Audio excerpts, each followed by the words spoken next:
બાપ એટલે બાપ, એમાં પછી હિમાળા, એથી આગળ હોય નહીં. માં અને બાપ એનું કોઈ વર્ણન ન થઈ શકે. એટલા માટે કે ઘરમાં જેને એ જી બાપ બેઠો માનો એ જ અમૃતનું ઝાડ, અને ખાલી એનો એક ખોખારો આખો એના આધારે જાય જન્મારો. એક ખોખારો છે એ આખી જિંદગીમાં આધારમાં જીવી જવાય. મારા બાપનો ખોખારો મને યાદ છે, મોળા ન પડવા દે.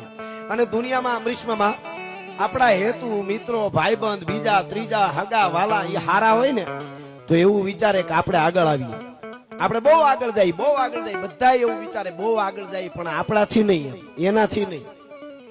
હારા હોય તો કે ખરા તમે આગળ વધો, પણ મારાથી આગળ નહીં. એમ હું તમારી હારો હારો હોવો જોઈએ, મારા કરતા આગળ નહીં. એક જ બાપ એવો છે એવું વિચારે કે મારો દીકરો મારા કરતા 100 ગણો આગળ જાય તો મારું જીવન સાર્થક થઈ જાય. એ એક બાપ કે છે કહી હગે. એટલે ઘરમાં જેને એ જ બાપ બેઠો માનો એ જ અમૃતનું ઝાડ, અને ખાલી એનો એક ખોખારો એના આધારે જાય જન્મારો. હવેની કડી સાંભળજો, જેટલાને બાપ હોય એ ભાગ્યશાળી. આમ બે યુગ જેવો ફરક પડે ને એટલે આપણા બાપુ કે બહુ ગમે નહીં, આપણે કઈક ધંધો બરાબર કરી છે, આ બધું રેડી છે ને આમ કે આમ ન કરી આમ ન કરી મજા ન આવે. પણ બેઠો હોય ને ભાગ્યશાળી હોય તો સહન કરી લેજો. 2-5 વર્ષ 7 વર્ષ 10 વર્ષ એકવાર ઈ ખૂણો ખાલી થાય પછી દુનિયામાં નહીં બ્રહ્માંડમાં કોઈની તાકાત નથી કે ખૂણો પાછો ભરી શકે. એ વાત હાવ પાકી છે, વાત પૂરી થઈ જાય. એટલે હવે સાંભળજો કેવું લાગે આપણને